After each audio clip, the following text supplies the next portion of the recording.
So now let's see how we can utilize text shadows inside of Pixlr Designer.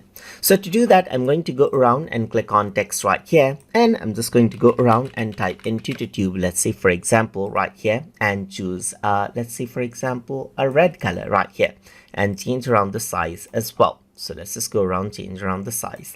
So let's say what I want to do is I want to add in a shadow over here onto this particular text. In that case, you can simply scroll down and turn on shadow, and there you go, that's the shadow right here.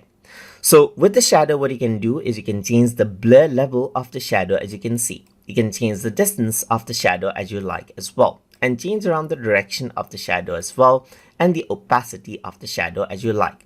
You can also go around and choose around the color of the shadow as you like right here, just like this, and the color of the shadow changes, and that's it. You want to turn the shadows off, then you can simply turn it off right here. Turn it back again, and the settings that you worked with gets retrieved, as you can see right here, just like this. And that is how you can work around with text shadows inside of Pixlr Designer. So hope you guys learned something as always.